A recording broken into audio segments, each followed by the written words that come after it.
శ్రీమాత్రే నమః. శ్రీ గురుభ్యో నమః. ఈరోజు ఈ వీడియో చాలా ఇన్ఫర్మేటివ్గా ఉండబోతుంది. అందరికీ కూడా బాగా ఉపయోగపడేటువంటి వీడియో. సాధారణంగా ఏంటంటే మనందరికీ తెలిసి మనం ఏదైనా పని ప్రారంభించాలి అంటే చవితి రోజున వెళ్ళకూడదు, షష్ఠి రోజున వెళ్ళకూడదు, నవమి, అష్టమి వెళ్ళకూడదు, అలాగే చతుర్దశి, త్రయోదశి నాడు వెళ్ళకూడదు అని కొన్ని నియమాలు ఉంటాయి. అలా ప్రతి ఒక్క నక్షత్రానికి కూడా ఒక వారం ఉంటుంది. దాన్ని ఘాతవారము అంటారు. ఆ వారం నాడు ఆ పనులు చేయకూడదు. కాబట్టి ఏ నక్షత్రం వారికి ఏ ఘాతవారము, ఏ అదృష్ట నక్షత్రము, ప్రతి నక్షత్రానికి కూడా ఒక గాయత్రి ఉంటుంది. ఆ గాయత్రి అంటే ఇప్పుడు ఉదాహరణకు జ్యేష్ఠ నక్షత్రం ఉంటే ఓం జ్యేష్ఠ నక్షత్రాయ విద్మహే మహాజ్యేష్ఠాయ ధీమహి తన్నో జ్యేష్ఠ ప్రచోదయాత్. ఉదాహరణకు చెప్పాము మీకు ఇది. ఇలా ప్రతి ఒక్క నక్షత్రానికి ఉంటుంది. మీ కష్టకాలంలో ఏ పూజలో అవసరం లేదు, ఆ గాయత్రి చదువుకుంటే సరిపోతుంది. ఏదైనా పనులు ప్రారంభించినప్పుడు పంచమి నాడు ప్రారంభించాలి, సప్తమి నాడు ప్రారంభించాలి, దశమి ఏకాదశి నాడు ప్రారంభించాలి, ద్వాదశి నాడైతే మధ్యాహ్నం అపరాండ సమయం తర్వాతకి ప్రారంభించాలి, లేదా బ్రాహ్మీ ముహూర్తంలోనే ముందుగా ప్రారంభించవచ్చు. అమావాస్య ముందు వచ్చేటువంటి త్రయోదశి, చతుర్దశి అంతగా మంచిది కాదు.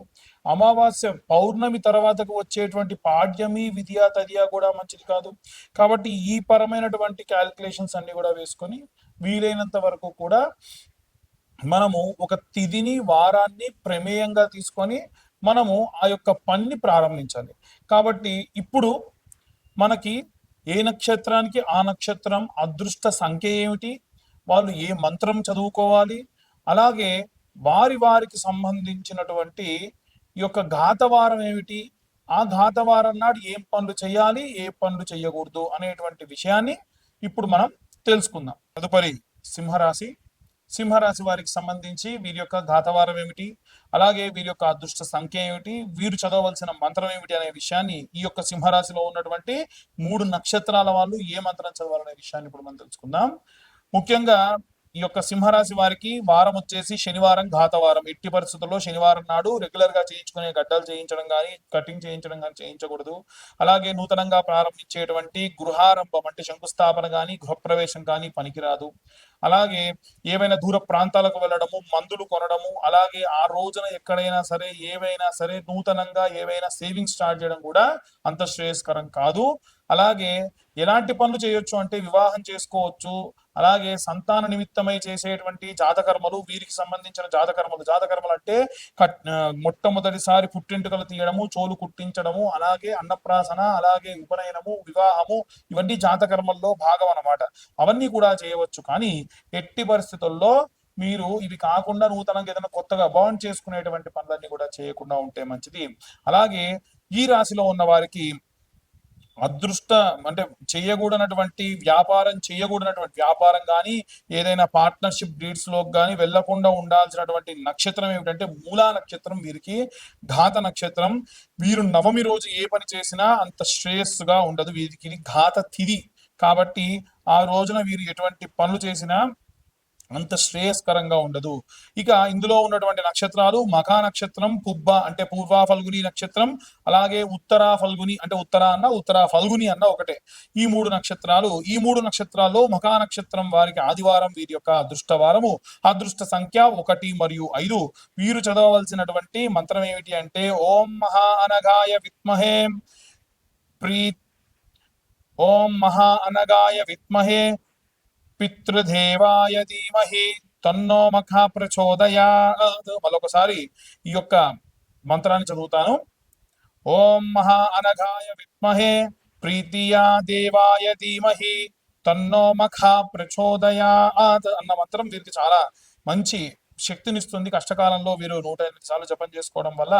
అలాగే పుబ్బా నక్షత్రం, పూర్వ ఫల్గుని నక్షత్రం వారికి అదృష్టవారం శుక్రవారం.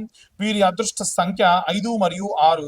వీరు చదవవలసిన మంత్రం ఏమిటంటే ఓం ఆరిమ్యనాయ విద్మహే పశుదేహాయ ధీమహి తన్నో పూర్వ ఫల్గుని ప్రచోదయాత్ అన్న మంత్రము వీరికి విశేష ఫలితాన్ని ఇస్తుంది. అలాగే ఉత్తరా నక్షత్రం లేదా ఉత్తరా ఫల్గుని నక్షత్రం కూడా ఈ యొక్క రాశిలో ఉంటుంది. కాబట్టి వారికి అదృష్టవారం వచ్చేసి ఆ అదృష్టవారం వచ్చేసి శుక్రవారము, అదృష్ట సంఖ్య వచ్చేసి 1, 3, 5. వీరు చదవవలసినటువంటి మంత్రం ఏమిటంటే మహాభకాయ విద్మహే మహాశ్రేష్ఠాయ ధీమహి తన్నో ఉత్తరా ఫల్గుని ప్రచోదయాత్. ఇవి ఈ యొక్క మంత్రం ఈ నక్షత్రం వారికి కష్టకాలంలో ఆదుకొని 108 సార్లు జపం చేయడం వల్ల సహాయం చేసేటువంటిది. ఇక అన్ని వర్గాల వారు కూడా ఎలాంటి రెమెడీస్ తీసుకోవాలి, ఎలాంటి మంత్రపఠనం చేయాలనే విషయం తెలుసుకుందాం. ఎవరైనా సరే జాతకం గురించి కనుక ఫోన్ చేస్తే మీ పేరు, date of birth, time, place ఉంటేనే జాతకం గురించి కాల్ చేయండి. రూ. 2025 చెల్లించి జాతకం చెప్పించుకోవాలి. రూ. 2025 కట్టినటువంటి జాతకం చెప్పించుకున్న వారికి రూ. 2025 డబ్బు చెల్లించిన వారికి ఈ యొక్క జ్వాలాముఖి మాల ఉచితంగా ఇవ్వడం జరుగుతుంది. ఇక అందరూ కూడా ఎలాంటి రెమెడీస్ తీసుకోవాలి, పాపగ్రహ సంచారం, పాపగ్రహాల వల్ల అనే విషయాన్ని ఇప్పుడు మనం తెలుసుకుందాం. చాలా మంది రాహుగ్రహం వలన చాలా ఇబ్బందులు పడుతూ ఉన్నారు. అయితే రాహుగ్రహం గనక లగ్నంలో ఉన్న, పంచమంలో ఉన్న, నవమ స్థానంలో ఉన్న ఏదైనా ప్రయోగం చేయడం వలన ఫలిస్తుంది. ఏదైనా ప్రయోగం అంటే మీరు మనకు సాధారణంగా ఏంటంటే 4 బాటల మధ్యలో, 3 బాటల మధ్యలో చౌరస్తా అని అంటారు, కూడలి అని అంటారు. మనం అప్పుడప్పుడు చూస్తూ ఉంటాం. అక్కడ నిమ్మకాయలు, గుడ్లు ఇలాంటివన్నీ పడేసి ఉంటాయి. మనం దూరంగా చూడలేము. దగ్గర దాకా వచ్చిన తర్వాత మన బండి దాన్ని దాటుకుని వెళ్ళిపోతుంది. దాన్ని మించి దాటడం వలన ఎవరికైనా లగ్నంలో కానీ, పంచమంలో, నవమంలో రాహు ఉన్నా, వారికి రాహు దశ నడుస్తున్నా, ఒకవేళ ఆడపిల్లలైతే వాళ్ళు కనుక డేట్లో ఉన్నా, ఏదైనా సరే వాళ్ళు విడిచిపెట్టినటువంటి ఆ గాలి వీరికి సోకుతుంది. ఏదైనా దుష్టత్వం వీరికి ఆపాదించబడుతుంది. నిద్ర పట్టదు, ఉలిక్కిపడి లేవడం, సూసైడ్ చేసుకోవాలన్న టెండెన్సీలు రావడం, ఇలాంటివన్నీ విపరీతంగా జరుగుతూ ఉంటాయి. ఎవరికైతే ఇలాంటి భావనలు ఉన్నాయి, నాకు నిద్ర పట్టట్లేదు, సూసైడ్ లాంటివి థాట్స్ వస్తున్నాయి, ప్రతి దానికి భయం వేస్తుంది, ఇలాంటివన్నీ ఈ పాపగ్రహ సంచారం వలన వీరి జాతకంలో వచ్చేటువంటి ఇబ్బందులు. మరి ఏం చేయాలంటే, ఎవరైతే ఈ బాధతో ఉన్నారో వాళ్ళు నిద్రపోతున్నప్పుడు ఒక కోడిగుడ్డు వాళ్ళ తల్లి గారు కళ్ళ కాటుక పెట్టుకొని ఒక కోడిగుడ్డు తీసుకుని, ఒకవేళ తల్లి లేకుంటే భార్య అయినా భర్త కోసం చేయొచ్చు. ఒకవేళ తల్లి కోసం పిల్లలు చేయాలి అని అంటే కనుక ఆడపిల్లలు వివాహం కాకుంటే చేయొచ్చు. అయితే ఈ కంటికి కాటుక పెట్టుకొని ఒక కోడిగుడ్డు తీసుకొని ఆ కాటుకను తీసి 2 కళ్ళు, ముక్కు, నోరు, ఐబ్రోస్, బొట్టు గీసి కుడి చేత్తోని 3 సార్లు, ఎడమ చేత్తోని ఒకసారి తిప్పి ఒక కవర్లో పెట్టి ఎవరికన్నా ఒకళ్ళకి మగవాళ్ళకి ఇచ్చి కూడలిలో పడేసి అది పగిలిపోవాలన్నమాట. అట్లా విసిరేసి వెనక్కి తిరిగి చూడకుండా రమ్మని చెప్పండి. ఇలా చేయడం వల్ల కూడలంటే చౌరస్తా 3 బాటలు, 4 బాటల మధ్యలో వేసి రండి. ఎందుకు 3 బాటల మధ్యలో వేస్తారంటే 4 విభాగాలుగా వెళ్ళేటువంటి చోట 4 రకాల మనుషులు, 4 రకాల అంటు ముట్టు మైల ఏదో ఒకటి 4 బాటల మధ్యలో నుంచి ఎవరో ఒకరు వెళ్ళుంటారు.